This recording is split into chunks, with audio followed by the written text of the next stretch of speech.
Sam Webb here, Scout.com and Fox Sports here with the man, Big Ten Network color commentator, Marcus Ray. So, Marcus, the running game. Brady said that Derrick Green had his best week of practice since he's been here at Michigan. And it really looked like that, especially in the second half. You saw great feet and great vision from the young man. I was at practice on Tuesday, and I stood there and I watched Derrick Green run the football. He did a great job. The one thing I like about Derrick is he's patient, and he waits till the hole opens up. He doesn't stick his head down and just try to create something. He allows his offensive line to get their blocks, execute the scheme, and then he finds whatever opening is there. He has great cutback vision, and I think his weight loss has tremendously helped him athletically, because now he gets his feet, he picks them up and puts them down faster. He can make guys miss. But Derrick Green is going to be the guy, I think, in my opinion, to run the football moving forward. And if he can average about 80 to 90 yards a game by himself, that is going to help Michigan's offense significantly. So was it just a case of there being more holes? Obviously, Miami, they opened up more holes. Or was it also that he recognized and felt the holes better this week? Because it seemed like, if you look back at the tape last week against Notre Dame, a lot of people talking about the offensive line. It really looked like there were some times where the offensive line opened some big holes and the backs just kind of missed them. Well, that's exactly right. See, this Michigan offensive line isn't as bad as people think. They know the game plan. They block the guys they're supposed to block. They may not always win that block, but guys aren't running free. Guys don't look confused up front, and they're playing as a unit. So now when you know there's an outside zone to the right and you're a running back like Derrick Green, he's saying to himself, I trust my offensive lineman. He actually trusts his offensive lineman to execute the blocking scheme.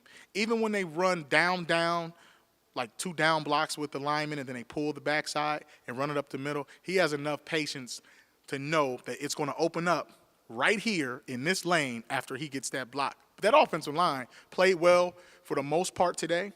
They opened up some huge holes. Miami is not a great defensive team, but their front fought back and I think gave Michigan some problems on the inside run game. But they didn't have the horses, and obviously attrition set in. But Derrick Green and that offensive line did a great job, and I think this line is going to get better and better as the season moves along. All right, so let's move to the defensive side of the football. And in 3 games now, Marcus, 3 games is a small sample space, but no team has really run the football on Michigan. I don't know that you expect Miami to, but Notre Dame didn't either. What can we read anything into how the run defense has been over the first few weeks of the season? I think you could read a lot into it, because Notre Dame really tried to run the football, but Greg Madison prides himself on stopping the run first and foremost. Second of all, you don't want to give up any big plays. But Michigan's front 4 versus the run is pretty stout. Inside, Glasgow, you have Monet, Big Henry, and those guys in there. Then you see Frank Clark, Taco lining up on the edge, Byers playing well. They understand how to fit the run. They play with gap integrity, and they get a push up front, even versus zone blocking teams. The problem with the Michigan's defensive line is they don't have a premier pass rusher. They don't have a guy like Clowney or someone who you just know is going to get 2 sacks a game or 3 tackles for loss. But as a unit, I think they play well and they understand what their responsibility is. And then give Jake Ryan and Joe Bowden a lot of credit too, because they understand what gap they need to fill. They read the blocks, and then they get downhill.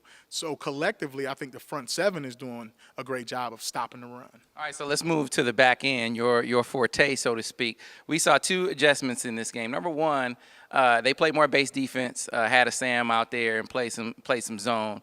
Once your take and your evaluation on that, and then as the game went on, you saw them make a switch at that nickel spot. They moved Delonte Hollowell out, kick Blake Countess inside, and play JD and Jabril on the outside. Your take on how that kind of affected things also? Well, I think Michigan wanted to get that look that you're talking about on tape with their old nickel defense, if you will, where last year Countess would move inside when Jordan Lewis or Stribling would come into the game. And I think Michigan wanted to get some base zone coverage on film to see how they execute it. But to give Miami some credit, because when they recognized it was zone, they went to play action. and then that sucks the linebackers up. That's why you saw a few passes right over the linebackers occur and right in between the linebackers. But Miami likes to go vertical, and after Jordan Lewis intercepted that first pass, great job of playing the ball in the air, but it's not hard to play the deep ball when you're already 7 to 8 yards off. You just turn, leverage the guy, and go up and get it. So I was proud to see Michigan be able to execute good pass defense for the most part in zone without having to send a lot of pressure. Because man-to-man, let's face it, it's just tough to do. Miami had two guys, David Frazier, Rokeem Williams on the outside, averaging over 100 yards per game, and they want big plays. And Michigan can't afford to give up big plays on defense and still win.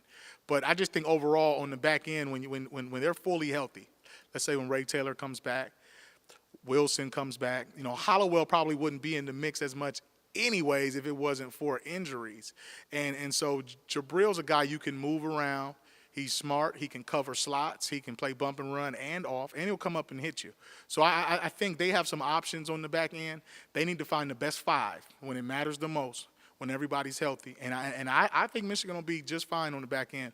But to be able to put a Sam linebacker in there and get it on tape, now you can coach it up. The first 2 games Michigan started on nickel, but now when you get an outside linebacker in there, now he gets some reps and he understands his underneath drops. And they didn't always execute, but let's face it, Michigan didn't play a lot of base defense in the first 2 games. All right, and last one for you, Marcus. You said you feel like Michigan is going to be okay. Alarm bells going off for a lot of fans right now. I think that the die has been cast on the season, that this team is destined to not be what everyone or a lot of fans wanted them to be this season. Just your take, your outlook for the rest of the way, Michigan, how they'll fare against Utah, Michigan, how they'll fare in the Big Ten race. As far back as I can remember, Sam, when you talk about championships, defense wins championships. And Michigan has an excellent run defense, and now they're trying to figure out what type of pass defense they're going to be. Notre Dame exposed Michigan's man-to-man coverage. Notre Dame's a different animal. Michigan might not face another quarterback like that for a few weeks. So they have time to work on it, coach it up. But when you have a defense who can stop the run and get pressure on the quarterback, something Michigan did this afternoon, I think that all is not lost. Where your concerns need to be is the turnovers. Don't look at the offense and say, oh, we're going to lose every game, our team is terrible, because it's a 3-tier situation: offense, defense, and special teams.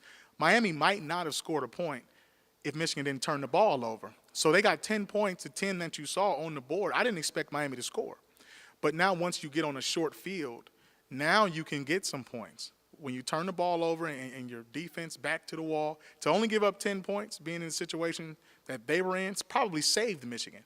So now there's just a role reversal. The defense is the one that has to be their offense, if you will. And even though they only got 1 turnover, that's 1 more than they had the entire season.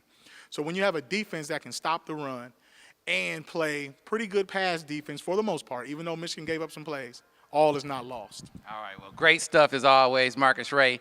Good luck the rest of the way. I know we're going to see you back in the booth sometime soon, man. Thanks, Sam. All right.